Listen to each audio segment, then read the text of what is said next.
Summer holidays vandachu, நம்ம GT Holidays vandachu. GT Holidays, South India's #1 travel brand. Chennai Silks Adi Sale. Latest collections at unbelievable prices. Up to 50% offer or branded gifts. Srinagar, Velachery, Cropate and Thiruvallur. Launching Adisaya One World. அதிசயங்களின் ஆரம்பம். இவங்க பேர் வந்து அருள்மொழி.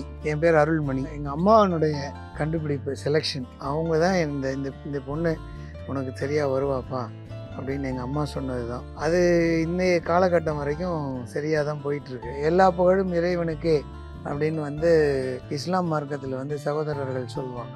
அது மாதிரி எனக்கு வந்து என்னுடைய எல்லா புகழும் வந்து விமானம் ஓட்டுறாரு, விவசாயம் செய்கிறாரு, பாட்டு பாடுறாரு, சமையல் செய்கிறேன்றாரு. சமையல் செய்கிறாரா நிஜமா? கிச்சனில் ஹெல்ப் பண்ணுவோம். இந்த பேண்ட் போட்டிருக்கேன், சட்டை போட்டிருக்கேன்ல, இதில் எந்த அழுக்கு எது இருந்தாலும் எனக்கு கோவமே வராது. சரியாக அயன் பண்ணி கொடுக்கலன்னா கூட நான் கோவமே பட மாட்டேன். இந்த காம்பினேஷன் ட்ரெஸ் இருக்குல்ல, அதெல்லாம் கூட எனக்கு தெரியாது. எதையாவது இனிமேல் எடுத்து வைமா நான் போட்டு எதையாவது ஒன்று போட்டு போயிட்டே இருப்பேன். அதுவே வந்து என்னுடைய சீருடையாக இருந்துச்சுன்னா ஒரு சின்ன டாட்டு வேறு மாதிரி இருந்தால் கூட என்னால் அதை ஒத்துக்கொள்ளவே முடியாது. பயங்கரமாக கோவம் வரணும். அவங்க ட்ரெஸ்ஸு வந்து ஃபுல்லாக வாஷ் பண்ணி அயன் பண்ணுறதெல்லாம் நான் தான் பண்ணுவேன். யார்கிட்டையும் கொடுக்க மாட்டேன். என் தங்கைகள்லாம் இருந்த காலம், வீட்டில் இருந்த காலம் இருக்குது. அவங்க எல்லாருமே வீணை வாசிப்பாங்க. யாராவது ஒருத்தரை பாட சொல்லுவேன், யாராவது ஒருத்தர் வீணை வாசிக்க சொல்லுவேன். எதுவுமே இல்லைன்னா நானே பாட ஆரம்பிச்சிருவேன். சீனியர் பைலட்ஸ்லாம் சொல்லியிருக்காங்க. என்னென்ன உங்க ஹஸ்பண்ட் வந்து ஆமாம் பாட்டு பாடிக்கிட்டே இருப்பாரு. தமிழ் பாட்டு, அதுவும் பழைய பாட்டு. நான் எழுதிட்டு இருக்கும்போதே பாடிக்கிட்டே எழுதுறேன். நான் பாடின பாட்டு என்ன தெரியுங்களா? பைத்தியக்காரன் 10 சொல்வான் போகட்டும் விட்டு விடு அப்படின்னு பாடிட்டு இருக்கிறேன். அவர் உள்ள வந்துட்டாரு. பாவாடை தாவணியில் பார்த்த உருவமாயிது, பூவாடை வீசி வர பூத்த பருவமா, அமுதூற்றினை ஒத்த இதழ்களும் நீல ஊறி ததும்பும். கலாட்டா நேயர்களுக்கு வணக்கம். நான் சரவண ராம்குமார். இன்னைக்கு நம்மோட முன்னாள் தலைமை விமானி திரு அருள்மணி அவர்கள் தான் இருக்காங்க. அவருடைய குடும்பத்தார் சகிதமா இன்னைக்கு அவங்களுடைய பண்ணையிலேயே உட்காந்து பேசுறதா ஒரு முடிவு. அந்த கலந்துரையாடல் எப்படி இருக்கு அப்படின்றது எனக்கும் ஆர்வமா இருக்கு. பேசலாம். வணக்கம் எல்லாருக்கும். வணக்கம். வணக்கம். நம்ம முதல்ல சார்கிட்ட நிறைய விஷயங்கள் பேசியிருந்தோம். ஒரு சகலகலா வித்தகரா இருக்காரு. விமானம் ஓட்டுறாரு, விவசாயம் செய்யறாரு, பாட்டு பாடுறாரு, சமையல் செய்யறேன்றாரு. சமையல் செய்யறாரா நிஜமா? ஏதாவது செய்வாங்க, ஹெல்ப் பண்ணுவாங்க, காயெல்லாம் கட் பண்ணி கொடுப்பாங்க, அந்த மாதிரி ஏதாவது செய்வாங்க. நம்ம அந்த உண்மைதானா? அப்போ அந்த ஊருக்கே ராஜானாலும் வீட்டுக்கு சிப்பாய் தான் அப்படின்றதெல்லாம் கண்டிப்பா. இன்னைக்கு நான் ரோமுக்கு பிறந்தேன்னா அதெல்லாம் இருக்கட்டும், காய்கறி வெட்டினீங்களா இல்லையான்னு கேட்பீங்களா? உங்களை பத்தி சொல்லுங்க பிரதர். உங்க பேரு, உங்களை பத்தி சொல்லுங்க. அப்பாவை பார்க்கும்போது எவ்வளவு சந்தோஷமா இருக்கு? ஏன்னா எங்களுக்கெல்லாம் ஒரு ஆச்சரியமா இருக்கு. உங்களுக்கு எப்படி இருக்கு? என் பேர் ரவிசங்கருங்க. என் குடும்பத்தில் அப்போ முன்னாடி இன்ட்ரடியூஸ் பண்ணும்போது நான் மூணாவது பையன். நான் சின்ன வயசுலேருந்து பார்த்து வளர்ந்ததான் கூட்டு குடும்பம்னா என்ன, அது வந்து நிறைய விஷயங்கள் நிறைய ஆஸ்பெக்ட்ல சொல்லி வளர்ந்த விஷயம் தான் அது. ஸோ ஏன்னா சின்ன வயசுல இருந்து நீங்க அவங்களெல்லாம் பார்த்து தான் வளர்றோம் நம்ம. அப்படி இருக்கும்போது எவ்வளவு இன்ஸ்பயர் பண்ணியிருக்காங்க அவங்க? சின்ன குழந்தையிலேருந்து நான் வளர்ந்து வரேன். அப்போ வந்து பார்த்தீங்கன்னா அவங்க வந்து ஒரு 20s அந்த இதில் வந்துட்டு இருக்காங்க. அப்போலேருந்து பார்த்தீங்கன்னா ஒரு ஹீரோஷிப் தான் இருக்கும் ஆஃபீஸாக. அப்பாவும் சரி சித்தப்பாவும் சரி அவங்க சொல்கிறது தான் விஷயமா இருக்கும்.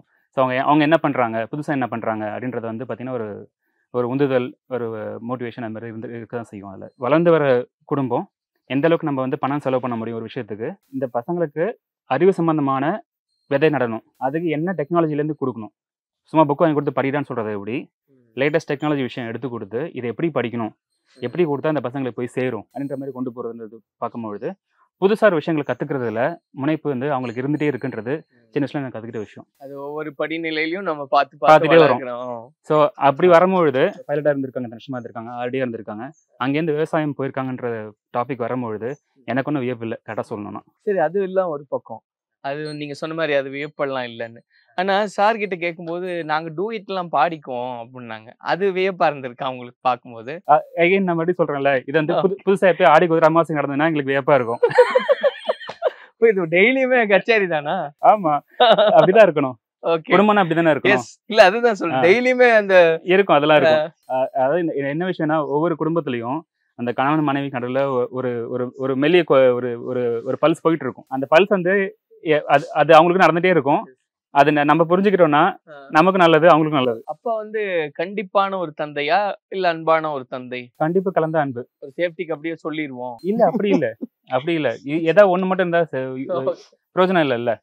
ஒரு மாடு இருக்கு, ஒரு மாடுக்கான ஃப்ரீடம் இருக்கணும், அதுக்கான கயிறும் இருக்கணும். அந்த கயிறை வந்து பிடிச்சி இழுக்கிறது கிடையாது, எவ்வளவு தூரம் ஃப்ரீயா போலான்னு விடுறதுக்காகாது. சரி, ரெண்டுமே இருக்கணும்ல. அது எவ்வளவு அழகா விவசாயம் போந்துருச்சுன்றத ரொம்ப அழகா உதாரணத்துல சொல்லிட்டீங்க. முதல்ல உங்க திருமணத்தை பத்தி அப்ப நீங்களே சொல்லுங்க மேடம். இவங்க பேர் வந்து அருள்மொழி, என் பேர் அருள்மணி. இது நிறைய பேர் வந்து இது எப்படி இந்த பொருத்தம் சேர்ந்தது அப்படின்னு கேட்பாங்க. அதுக்கு வந்து இவங்க அப்பா என்கிட்ட ஒரு நாள் அதுக்கு பதில் சொன்னார். எங்கள் மாமனார் வடபழனி கோவிலில் இவங்களுக்கு மூத்தவங்க ஒருத்தவங்க இருக்காங்க, அண்ணா. இவங்களுக்கு அவர் பேர் அன்புமொழி, இவங்க பேர் அருள்மொழி. ஸோ வடபழனி கோவிலில் வந்து திருக்குளம் இருக்குல்ல, அந்த திருக்குளத்தில் தான் வந்து அருள்மொழின்னு பேர் வைக்கலாம், பெண்ணா பிறந்தா அப்படின்னு இவங்க அப்பா அம்மா 2 பேரும் மனசுக்குள்ளே ஒரு ஐடியா வச்சுருந்துருக்காங்க. அந்த ஐடியா அருள்மொழின்னு பேர் வச்சதுக்கு காரணமே வேற. நான் முன்னாடி அருள்மணின்னு ஒருத்தன் இருக்காங்கிறதுனால. அப்போது அது இறை அருள் வந்து அதை கூட்டு வச்சதுன்னு தான் சொல்லணும். இவங்க அம்மா வயிற்றில் திருவா உருவாகிட்டு இருக்கும் பொழுதே இந்த பையனை மனசில் வச்சு இந்த பேர் வைப்போம் அப்படின்னு அவங்க வச்சுருக்காங்க. அந்த மாதிரி நடந்த விஷயம் அது. பெரியவங்களா எங்கள் அம்மாவனுடைய கண்டுபிடிப்பு செலெக்ஷன், அவங்க தான் இந்த பொண்ணு உனக்கு சரியாக வருவாப்பா அப்படின்னு எங்கள் அம்மா சொன்னது தான். அது இன்னைய காலகட்டம் வரைக்கும் சரியாக தான் போயிட்டுருக்கு. நான் பெண்ணுன்னு பார்த்ததும், பெண்ணுன்னு கல்யாணம் பண்ணிக்கணும்னு நினச்சதும் இவங்க ஒருத்தங்க தான். நான் வந்து யாரையும் போய் அதிகமாக பெண் பார்க்கும் படலம்னு பெருசாக எதுவுமே கிடையாது. அது மாதிரி தான் இங்கே எங்கள் 2 பேரும் முன்னாடி அறிமுகம் இருந்தது. ஆனால் அவங்க சொல்லி தான் இந்த மாதிரி அவங்களுக்கு ஒரு ஐடியா இருந்ததுங்கிறது எனக்கு தெரிய வந்தது. அவர்கிட்ட கேட்டேன், ஏன் அருள்மொழின்னு உங்களுக்கு பேர் வச்சிங்க, வேறு ஏதாவது பேர் வச்சிருக்கலாமேன்னு. அதுவா அப்படின்னு சொல்லிட்டு சிரிச்சிக்கிட்டே இருந்திருக்காள். எங்கள் திருமணத்துக்கு அப்புறமா சிரிச்சிட்டே இருந்து ஒரு நாள் அந்த ரகசியத்தை உடைச்சார். அதனால் இதுதான் காரணம். இறைவன் திருவருளால் இணைந்த ஒரு இணையர் அப்படின்னு சொல்லலாம் எங்களை. இது ஒரு பக்கம். எங்கள் அம்மாவுக்கு ரொம்ப இவங்களை பிடிக்கும். இது ஒரு பக்கம். அதாவது இப்போது நான் ஏற்கனவே நிறைய பேட்டிகள்லையும் கொடுத்துருக்கேன், ரைட்டிங்லேயும் நான் எழுதியிருக்கேன். நான் அதாவது என்னுடைய எந்த விதமான வளர்ச்சிக்கும், எந்த துறையில் நான் வளர்ந்ததுக்கும் வந்தது எல்லாத்துக்குமே எல்லா புகழும் இறைவனுக்கே அப்படின்னு வந்து இஸ்லாம் மார்க்கத்தில் வந்து சகோதரர்கள் சொல்லுவாங்க, எல்லா புகழும் இறைவனுக்கேன்னு. அது மாதிரி எனக்கு வந்து என்னுடைய எல்லா புகழும் வந்து முதல்ல எங்கள் அப்பா அம்மாவுக்கு, அப்புறமா பார்த்தா என்னுடைய குடும்பத்தினருக்கு. அப்படி தான் நான் சொல்ல முடியும். என்னுடைய பங்களிப்பு அப்படிங்கிறது வந்து ஒரு 30% கூட கிடையாது. இது நிதர்சனமான உண்மை. அதே மாதிரி அப்பா அம்மா ஒரு ஒரு தண்டவாளத்தில் வந்து ஒரு புகை வண்டி போயிட்டுருக்கு. நான் தான் புகை வண்டின்னு வச்சுக்கோங்க. எங்கள் அப்பா ஒரு தண்டவாளம், எங்கள் அம்மா ஒரு தண்டவாளம், இருப்பு பாதையில். இந்த வண்டி வந்து 65 ஆண்டுகளாக அந்த தண்டவாளத்துலேருந்து வெளியிலே வரல. அவங்க போட்டு கொடுத்த ஒரு பாதை ஒன்று இருக்குது, அந்த பாதையிலேருந்து இன்னை வரைக்கும் எந்த காரணத்துக்காகவும் நான் வெளியில் வரல. சரிங்களா? அது மாதிரி எனக்கு ஒரு அப்பா அம்மா. அந்த மாதிரி எனக்கு அமைந்த அண்ணியார் இருக்காங்கல்ல, அவங்க எனக்கு இன்னொரு அம்மா. அப்படி தான் அவங்க இன்னை வரைக்கும் அவங்க அப்படி தான் இருக்காங்க. இது வந்து இறைவனால் வந்து தீர்மானிக்கப்பட்ட ஒரு விஷயம். இது ரொம்ப பெருசுங்க. இது இந்த பெரிய குடும்பத்துக்கு வந்து ஒரு சூழ்நிலையிலையும் அச்சாணியாக இருந்து இது வரைக்கும் கொண்டுட்டு வந்தவங்க அப்படின்னு பார்த்தா, திருமணமான ஆண்டுலேருந்து எங்களுக்கு திருமணம் ஆகிற வரை 86, 74 எங்கள் அண்ணனுக்கு கல்யாணம் ஆகுது. 12 ஆண்டுகள் வந்து அப்படியே ஒரு கோட்டையாக கொண்டுட்டு வந்தது எங்கள் அண்ணியார். அதுக்கப்புறம் எனக்கு கல்யாணம் ஆகுது. எனக்கு கீழே 4 தங்கைகள்.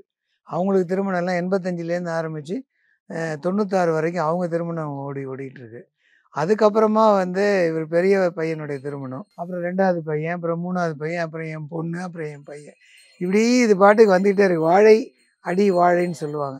வாழை அடி வாழையாக இந்த குடும்பம் வந்து அப்படி பெருகிட்டே இருக்கு. இப்போ நீங்கள் ஒரு விமானியாக இருக்கீங்க, அப்போ ஒரு 24,000 மணி நேரம் பறந்துருக்கீங்கன்னா, இது எல்லாமே விட்டுட்டு தான் நம்ம எல்லாமே அங்கே இருக்கோம் அப்படின்னா, அது அப்போ உங்களுக்கு அது ஒரு பெரிய ஆமாம். ஒரு 2 நாள் ஃப்ளைட் 3 நாள் ஃப்ளைட் போகிறோன்னு வச்சுங்களேன், எப்படா வீட்டுக்கு திரும்பி போவோம்னு நினச்சிட்டே இருப்பேன். அது இப்போ இந்த 787 இருக்கும்போது இல்லை, என் கூட வர துணை விமானியோ இல்லை என்ன மாதிரி இன்னொரு கமாண்டர், 2 கமாண்டர்ஸ் ஃப்ளை பண்ணுற ஃப்ளைட் இருக்குது.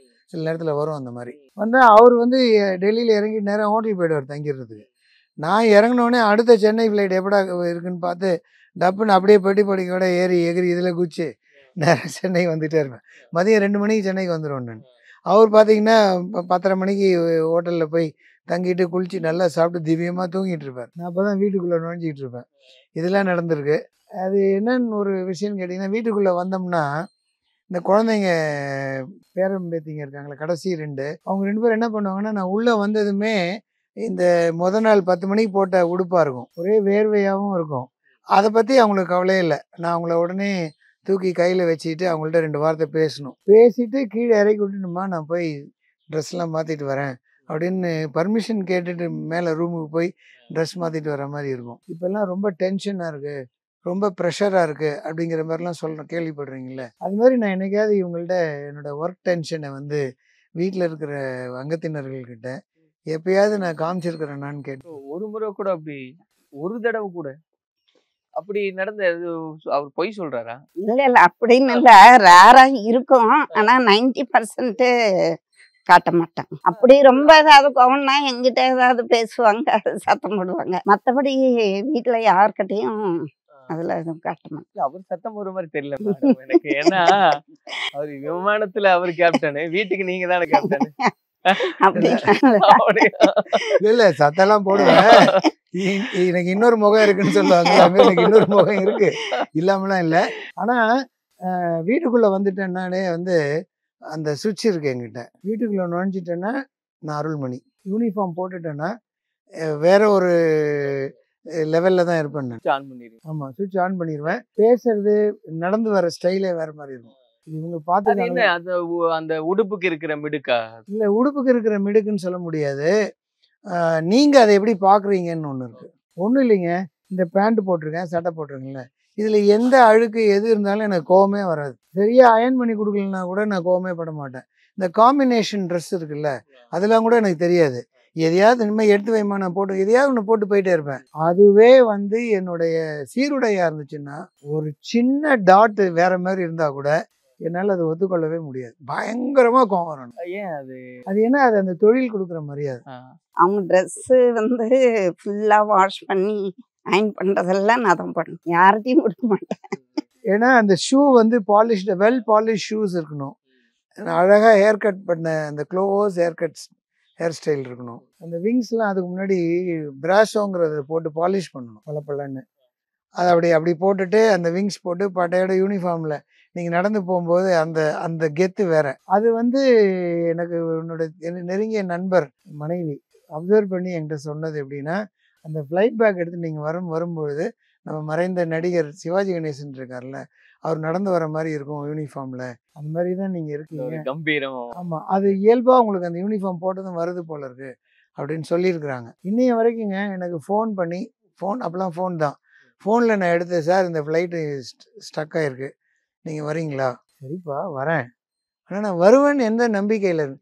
ஒன்றும் இல்லை சார், அப்படி கொஞ்சம் வெளியில் எட்டி பாருங்க அப்படிமா. எட்டி பார்த்தா என்னை பிக்கப் பண்ண வந்திருக்க கார் நின்றுட்டுருக்கோம். இவனை ஷேவ் பண்ணணும், குளிக்கணும், ரெடி. சார் அதெல்லாம் ரெடி ஆகுங்க சார், நீங்கள் மாட்டேன்னு சொல்ல மாட்டீங்க அப்படிங்கிற நம்பிக்கை எங்களுக்கு, அதனால் வண்டி அனுப்பிச்சிருக்கோம் அப்படிமா. அது மாதிரி ஒரு டெடிகேஷன் இருந்தது. இது எல்லாத்துக்கும் காரணமே நல்ல ஒரு குடும்பம், நல்ல ஒரு சூழ்நிலை, அதை நல்ல விதமாக அமைச்சு கொடுத்த எல்லா உறுப்பினர்கள் ஒருத்தருக்கும் அதில் பங்கு இருக்குது. என்னுடைய முன்னேற்றம் அப்படின்னு ஒன்று எடுத்துட்டிங்கன்னா பங்கு வந்து ஒரு 30% தான் எல்லாருக்கும். இப்போ ரவிசங்கர் இருக்காருன்னா இவருக்கு ஒரு ரோல் இருக்குது. குழந்தைங்க இருக்காங்க, பேரம்பேத்திங்க இருக்காங்க. நேராக அங்கேருந்து வருவேன், இந்த டீ டேபிள்னு சொல்கிறாங்கல்ல, இந்த ஷூ சாக்ஸ் எல்லாம் கழட்டிட்டு காலத்துக்கு அது மேலே வச்சுருப்பேன். சோஃபாவில் உட்காந்து காலையை வச்சுட்டு கண்ணை மூடிட்டு உட்காந்துருப்பேன். என் தங்கைகள்லாம் இருந்த காலம், வீட்டில் இருந்த காலம் இருக்குது. அவங்க எல்லாருமே வீணை வாசிப்பாங்க. யாராவது ஒருத்தரை பாட சொல்லுவேன், யாராவது ஒருத்தர் வீணை வாசிக்க சொல்லுவேன். வீணை வாசிப்பாங்க. நான் கேட்டேன்னா உடனே வாசிக்க ஆரம்பிச்சிருவாங்க. அண்ணன் கேட்குறாங்க வாசிப்பாங்க. எதுவுமே இல்லைன்னா நானே பாட ஆரம்பிச்சிருவேன். எதுவுமே இல்லைன்னா நீங்களே பாட ஆரம்பிச்சிருவீங்க. இது மாதிரி நீங்கள் உங்களுடைய ஸ்ட்ரெஸ் லெவலை, உங்களுக்கு மன அழுத்தத்தை வந்து குறைக்கிறதுக்கு நிறைய வழிகள், நல்ல வழிகள் இருக்குது. ஆனால் நிறைய பேர் வந்து நான் என்னுடைய மன அழுத்தத்தை குறைக்கிறேன்னு சொல்லிட்டு கயிறை பிடிக்கிறதா நினச்சி பாம்பை போய் பிடிச்சிருவாங்க. ஒரு காலகட்டத்தில் இந்த பாம்பை அவங்களால விட முடியாது. நான் எதையும் யாரையும் குறிப்பிட்டு சொல்ல விரும்பவில்லை. ஒன்றை காட்டி ஒன்றை உணர்த்துவதுன்னு சொல்லுவாங்க. நான் அப்படி தான் உணர்த்துறேன். அவர் நம்ம விவேக் ஐயா சொன்ன மாதிரி புரிஞ்சவங்க புரிஞ்சுக்கோங்க, புரியாதவங்க பக்கத்தில் இருக்கவங்களை கேட்டு தெரிஞ்சுக்கோங்க. நம்பர் எது பாம்பு எது கயிறுன்னு கேட்கலான்னு வந்தேன், எனக்கு புரிஞ்சிருச்சு, அவ்வளோதான், அதோட விட்டுருவோம். அதை அது மாதிரி பண்ணிக்கலாங்க, அது ஒன்றும் பெரிய விஷயம் இல்லைங்க. எல்லாத்த விடங்க நீங்கள் என்னவா இருக்கீங்க அப்படிங்கிறது நீங்கள் வளர்க்கப்படுற சூழ்நிலைன்னு ஒன்று இருக்குது. ஆனால் அந்த சூழ்நிலையை விட நீங்கள் வெளியிலேருந்து என்ன தெரிஞ்சுக்கிறீங்க, என்ன எடுத்துக்கிறீங்க. இப்போ எங்கள் அப்பா ஒரு 4 விஷயம் சொல்லி கொடுத்தாங்க. அவருடைய தோளுக்கு மேலே என்னை உயர்த்தி இது உலகம்னு காமிச்சிட்டார். இதுதான் உலகம்னு தூக்கி காமிச்சிட்டார்ல, நான் அதுக்கு மேலே எங்கே போக போகிறேன் அப்படிங்கிறது என்னுடைய வேலை இல்லைங்களா. இப்போ 14வது மாடி கட்டடத்துக்கு ஒரு அப்பாவும் தூக்கிட்டு போய் நிறுத்துறதுங்கிறதுனா நடக்கிற கதையே இல்லை. அவங்களால என்ன முடியுதோ, அவங்களால பழைய சாதம் தான் உங்களுக்கு போட முடியும்னா பழைய சாதம் போடுறாங்கல்ல, அதுவாது கிடைக்குது இல்லை உங்களுக்கு. அந்த பழைய சாதம் கிடைக்காமலே பள்ளிக்கூடம் வர பையன் இருக்கான்ல, அவனை பார்க்கும்போது நான் நல்லா தானே இருக்கேன். இந்த நினைப்பு ஒரு தனி மனிதனுக்கும் இருக்கணும். எல்லா விஷயத்தையுமே செஞ்சு வச்ச மாதிரி செஞ்சு கொடுக்க முடியாது. ஓரளவுக்கு உங்களுக்கு வாய்ப்புகள் இருக்கலாம். வாய்ப்புகள் மறுக்கப்பட்டோ இல்லை வாய்ப்புகள் இல்லாமலோ நிறைய இளைஞர்கள் இருக்காங்க. எனக்கு அந்த வாய்ப்புகள் கிடைச்சிது, நான் மேலே வந்துட்டேன், அதனால நான்லாம் வந்துட்டேன் அப்படின்னு இருக்க முடியாதுங்க. இப்போ இந்த செய்யாறுங்கிற இந்த கிராமம் சார்ந்த நகரம், இது கிராமங்கள் சார்ந்த ஒரு சிறு நகரம். இங்கே இருக்கிற நிறைய பிள்ளைங்க நிறைய விஷயங்களில் மேலே வரணுங்கிறதுக்காக என்னால் முடிஞ்ச விஷயங்களை பண்ணிக்கிட்டு இருக்கிறேன்.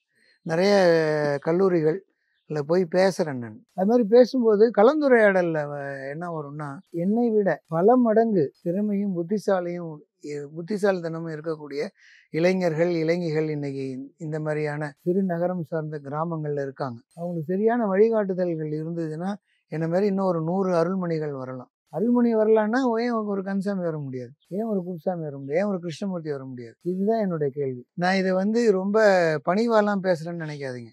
இது பணிவே கிடையாது. என்னால் முடியும்னா இன்னொரு ஆளால் முடியும். இப்போ நிறைய விஷயம் சுவாரஸ்யமாக நீங்கள் சொல்லிக்கிட்டே இருக்கீங்க.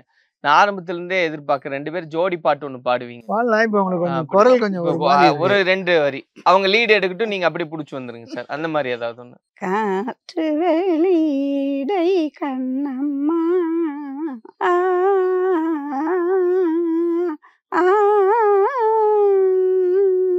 அமுதூற்றினை ஒத்த இதழ்களும்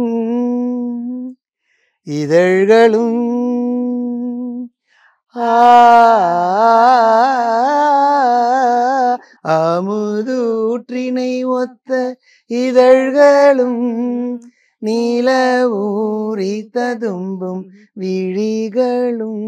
எனக்கு மெயினா இந்த பாடகர் மனோ அவர்கிட்ட அவர் என்ன பாட்டு சொன்னீங்க சார்? பாவாடை தாவணியில் பார்த்த அந்த பாட்டு மட்டும் எனக்கு அவங்கள பார்த்த மேனிக்க பாடுனீங்கன்னா நல்லா. இல்ல அவங்களை பார்த்தே பாடுங்க. பாவாடை தாவணியில் பார்த்த உருவமாயிது, பூவாடை வீசி வர பூத்த பருவமா, பாவாடை தாவணியில் பார்த்த உருவமா, பாலாடை போன்ற முகம் மாறியதேனோ, பனி போல நாணமதை மூடியதேனோ. அருமை அருமை சார், நல்லா இருந்தது. விமானத்துல போகும்போது பாடின அனுபவம் எல்லாம் உண்டு? அது அதிகம் உண்டு. இதான் வேலை. அதாவது நிறைய பேரு சீனியர் பைலட்ஸ் எல்லாம் சொல்லியிருக்காங்க, என்னென்ன உங்க ஹஸ்பண்ட் ஆமா பாட்டு பாடிக்கிட்டே இருப்பாரு, தமிழ் பாட்டு, அதுவும் பழைய பாட்டு. ஒரு சீனியர் கேப்டன் இருந்தார். அவரு தேவையில்லாம ஏதாவது நை பண்ணிக்கிட்டே இருப்பாரு சார். அவரு அதான் நான் துணை விமானியா என்னுடைய பணியை துவங்கிய காலகட்டம். அப்போ ஏதாவது தேவையில்லாம நை பண்ணிட்டே இருப்பாரு. அவர் நை பண்ணிட்டாரு. எனக்கா என்ன பண்றதுன்னே தெரியல. அதுக்கு 2 செக்டர் முன்னாடி, அதாவது என்னன்னா ஒரு 2 இடம் போயிட்டு 3வது இடமா சென்னைக்கு வந்திருக்கோம். அந்த 2 இடத்துலையும் போட்டு பிச்சு எடுத்துட்டாரு அவர். இந்த மனுஷன் இறங்கினா தேவலான்னு நான் உட்காந்துருக்கிறேன். இந்த உட்காந்துருக்கிற நேரத்தில் என்னாச்சு, அவரோட ஃப்ளைட் பேக்குங்கிற பெட்டி, அவர் இரவு தங்குவதற்கு உண்டான நார்மல் சூட் கேஸ், இது 2 அது உள்ளுக்குள்ளேயே வச்சுக்கலாங்க. அதை வச்சுட்டு போயிட்டாரா என்னன்னு தெரியல. ஏதோ ஒரு காரணத்துக்காக திரும்பி உள்ளே வந்தாருங்க. அவர் போயிட்டாருன்னு நினச்சிட்டு அந்த எங்கேருந்தே வரோம்ல, அது ஹைதராபாத் சென்னைன்னு வச்சுக்கோங்க. அந்த டைமிங் இருக்குல்ல, அதெல்லாம் எழுதணும். அப்புறம் சில வேலைகள் இருக்குது, இந்த பிளேனில் என்னென்ன குறைபாடுகள் இருக்குது இது பார்த்துக்கோங்க, அப்படி எல்லாம் சில ரிப்போர்ட் மாதிரி அது எழுதிட்டு இருக்கிறேன். நான் எழுதிட்டு இருக்கும்போதே பாடிக்கிட்டே எழுதுறேன். நான் பாடின பாட்டு என்ன தெரியுங்களா?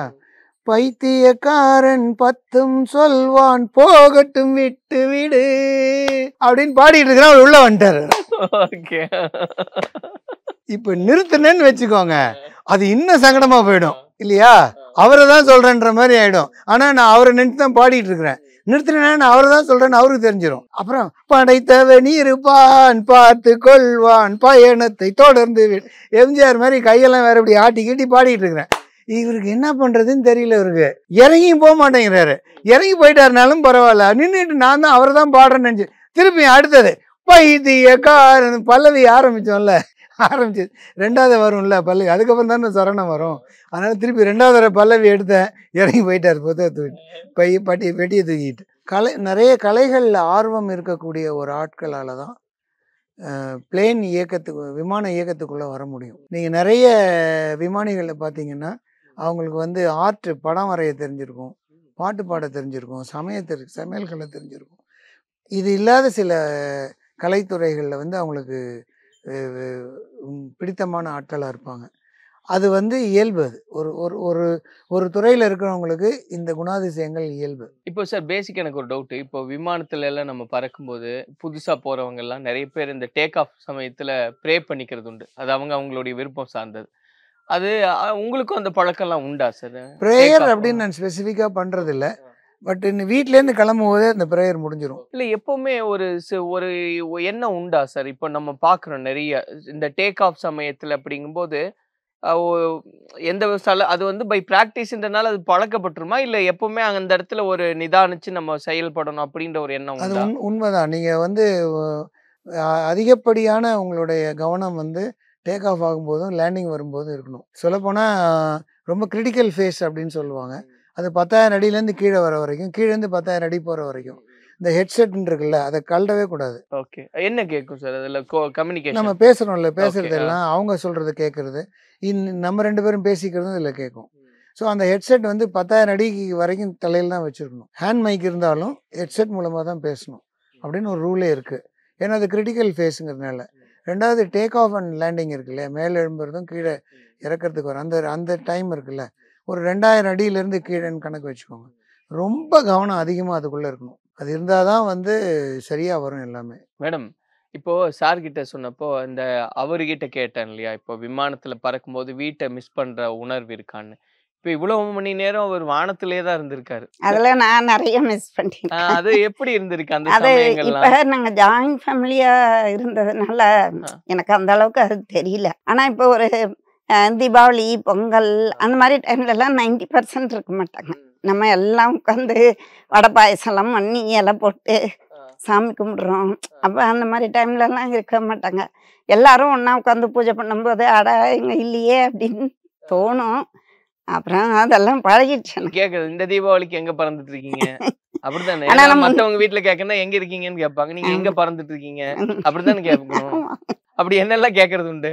ஒரு வித்தியாசமான கான்வர்சேஷன் அப்படின்னா என்னெல்லாம்? அப்படின்னா இப்ப என்னோட பர்த்டேக்கு வீட்டுல இருக்கணும் அப்படின்னு நான் எதிர்பார்ப்பேன். இருப்பாரா, இருந்திருக்காரா அப்படின்றதுதான் அது உங்களுக்கு எதிர்பார்ப்பு, அவருடைய கடமை இருப்பாங்க. அப்புறம் அதே மாதிரி அவங்க பர்த்டேக்கு இருக்கணும்னு எதிர்பார்ப்பேன். அதே மாதிரி வெட்டிங் டேக்கு, குழந்தைங்க பர்த்டேக்கெல்லாம் எதிர்பார்ப்பேன். ஆனா முக்காசி இருக்க மாட்டாங்க. மேடம், இப்போ நீங்க சொன்னீங்க அது மிஸ் பண்றது இந்த மாதிரி முக்கியமான நாட்கள் அப்படின்னு. சார் ஒரு உலகம் சுற்றும் வாலிபனா இருக்கிறனால எந்தெந்த நாட்டுல இருந்து என்னெல்லாம் கொண்டு உங்களுக்கு கொடுத்துருக்காரு? ஏதாவது மறக்க முடியாததை பத்தி சொல்லுங்களேன் எனக்கு. ஃபர்ஸ்ட் சிங்கப்பூர் ஃப்ளைட்டு 98ல போனாங்க. அப்போ ஒரு நெக்லஸ் ஒன்று வாங்கிட்டு வந்து கொடுத்தாங்க. அது முதல் முறை. ஆமா, ஃபர்ஸ்ட் ஃபாரின் ஃப்ளைட். இப்போ சில செய்திகள்லாம் நம்ம கேள்விப்படுறோம் விமானத்தை ஒட்டி. ஏன்னா விமானன்றது இயற்கைக்கு எதிராக, இன்னைக்கு இயற்கையோட சேர்ந்து ஒரு வாழ்வியலை வாழ்ந்துகிட்டு இருக்கீங்க. இயற்கைக்கு எதிராக பறக்கிறது தான் விமானம். அப்போ சில செய்திகள்லாம் நம்ம கேள்விப்படுறோம், அங்கே ஒரு விபத்தோ அந்த மாதிரியான சந்தர்ப்பங்கள் உங்களுக்கு எவ்வளோ பதட்டம் உருவாகுது? கண்டிப்பாக ரொம்ப டென்ஷனாக இருப்பேன். ஒரு தடவை என்ன வருஷம் ஞாபகம் இல்லை, நல்ல மழை, சரியான மழை. இவங்க எந்த ஊரில் இருக்காங்கன்னே தெரியல. அப்போல்லாம் ஆஃபீஸ் தான் ஃபோன் பண்ணி கேட்கணும், எங்கே இருக்காங்கன்னே தெரியல. ஹைதராபாத்தில் இருக்காங்களா, பெங்களூரில் இருக்காங்களா, எப்போ சென்னை வருவாங்க, ஒன்றுமே தெரியல. கேட்டாக்கா நாங்கள் கன்வே பண்ணுறோம் மேடம், கன்வே பண்ணுறோன்றாங்க. ஒரு 2 hours போல் ஒரு இதுவும் இல்லை, சரியான தகவல் இல்லை. அதுக்கப்புறமா இல்லை அவங்க பெங்களூரில் சேஃபாக லேண்ட் ஆகிட்டாங்க அப்படின்னு சொன்னதுக்கு அப்புறம் தான் சரி ரைட்டு சேஃபாக இருக்காங்க அப்படின்னு. ஆனால் மற்றபடி இந்த ஆக்சிடென்ட்ஸு அதெல்லாம் பார்க்கக்குள்ள மனசுக்குள்ளே இருக்கும். ஆனா நான் எதுவும் காமிச்சிட்டதே இல்லை அவங்க. ஆனா உங்களுக்கு உள்ள ஒரு ஒரு பெரிய போராட்டமே உண்டு இல்லையா? இருக்கும். அற்புதமா இருந்தது சார். நிஜமா உங்களை பார்க்கறதுக்கு அவ்வளவு ஆச்சரியமா இருக்கு. நீங்க சொன்ன செய்திகள் அப்படின்றது, இப்படியான ஒரு இணை அப்படின்றதெல்லாம் இன்னைக்கு சமூகத்துக்கு தேவைப்படக்கூடிய ஒரு செய்தியா இருக்கு. அப்படிதான் இந்த ஒரு நேர்காணல நானும் பார்க்குறேன், எல்லாருமே பார்ப்பாங்க அப்படின்றத நம்புறோம். நிறைய பேருக்கான ஒரு படிப்பினையா இருக்கும். நீங்க என்னெல்லாம் ஆசைப்படுறீங்களோ அது எல்லாமே வசப்படட்டும், எங்களுடைய வாழ்த்துக்களை தெரியப்படுத்திக்கிறோம். நிறைய பேசறதுக்கு ஆர்வமும் இருக்கு. ஆனா நேரம் குறைவா இருக்கிறதுனால நிச்சயமா அடுத்தடுத்த சமயத்துல 2 பேரும் சகிதமா நிறைய விஷயங்களை பேசுவோம். நன்றி நன்றி நன்றி நன்றி நன்றி. வணக்கம். சம்மர் ஹாலிடேஸ் வந்தாச்சு, நம்ம ஜிடி ஹாலிடேஸும் வந்தாச்சு. GT holidays, south India's #1 travel brand. Chennai Silk Saree Sale. Latest collections at unbelievable prices. Up to 50% offer or branded gifts. Srinagar, Velachery, Cropate and Thiruvallur.